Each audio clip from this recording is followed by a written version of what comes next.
So I was having a discussion the other day, and the question came up of how can someone do the terrible things that people do?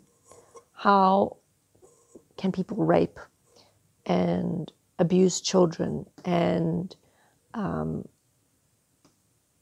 abuse animals? How can someone who runs a corporation that's exploiting people and causing people to die keep doing that and be okay with it? Maybe even thrive in it and enjoy it. And, you know, we like to always think that there's one simple reason for any particular given thing. That, okay, well, maybe they were just born that way. Maybe they're just born evil and they're evil and that's just it. But it's never that simple. Things are never just clear-cut, one-sentence answers. There's going to be, in any one person, every single moment of their life, every single interaction, every single thought, every single word spoken, every action, environment, circumstance, event, everything that they've ever experienced and every thought they've had in response to those experiences and every emotional state, it is all a part of building who they are in this moment, here and now. And it's countless, all the moments it takes to create who we are here and now. All the different experiences we go through, and most importantly, how we respond to those experiences. And further to that, how our parents taught us to deal with situations, to deal with our thoughts, to deal with our emotions, what patterns we learned from them and internalized and started living in our own lives. It's not a simple question to answer. Every one person is going to have a different story of how they came to be who they are. And when it comes to people who do atrocious things, they may be not good reasons, but there are reasons for why they are who they are. And if you were born into their life and lived their life and had their experiences and their upbringing and their environmental factors, then maybe you would be exactly the same. That's always a challenging point to consider, that if you were born into Hitler's life and you lived his life exactly the way he did, how do you know you wouldn't have just been exactly like him, made exactly the same choices?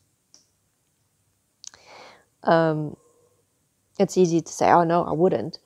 But the reality is that when we're in those moments of living something where that's all we know, when you don't know what you know now, it's a very different story. It's a very different situation. You can't know because you haven't lived it. You've only lived what you've lived. So,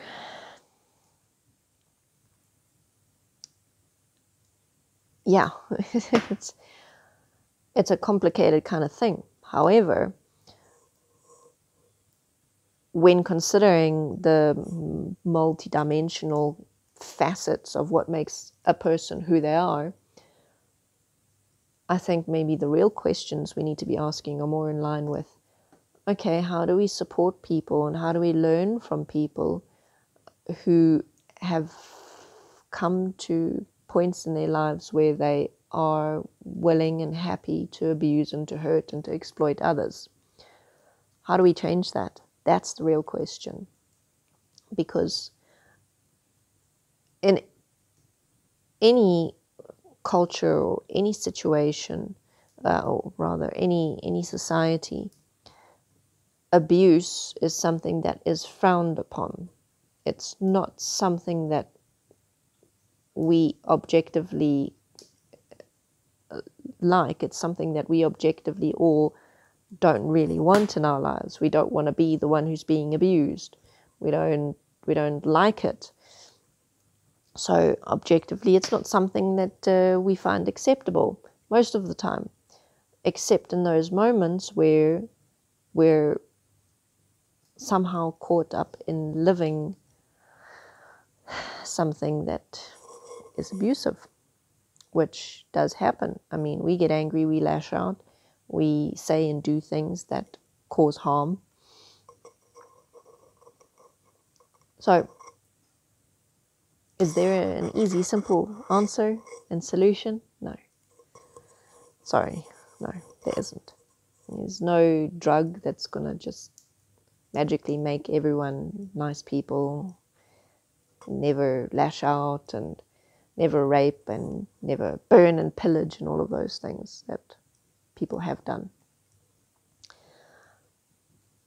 But we can have open and honest discussions about it. We can have the goal of understanding how people come to be who they are. We can have the goal of wanting to understand ourselves, wanting to understand how we in moments can act so cruelly or so extremely and so contrary to who we usually are. Where does that come from? And we can apply that into our relationships in the world around us and take that understanding and take our willingness and our desire to change and live it and demand it in other areas of our lives. We can be those examples. So, a good question that I like to ask myself is, what made that person be who they are? Can I look at someone like Hitler and really want to know how he came to be so that it never happens again? Can I look at someone who has raped women and will rape more women or men or children and ask myself, what made them who they are? What made them want to do that and enjoy it and actually do it? And how can that understanding of who they are make sure that it never happens again? Make sure that any child that's born is given the tools and the understanding to change their thoughts and their behavior early on so that it never develops into such a full-blown manifestation of repetitive, obsessive, compulsive actions. That's the kind of questions we need to be asking ourselves and our culture, our society, our community. We need to be willing to really delve into the depths of human nature, how thoughts work, what thoughts drive what emotions, drive what behavior.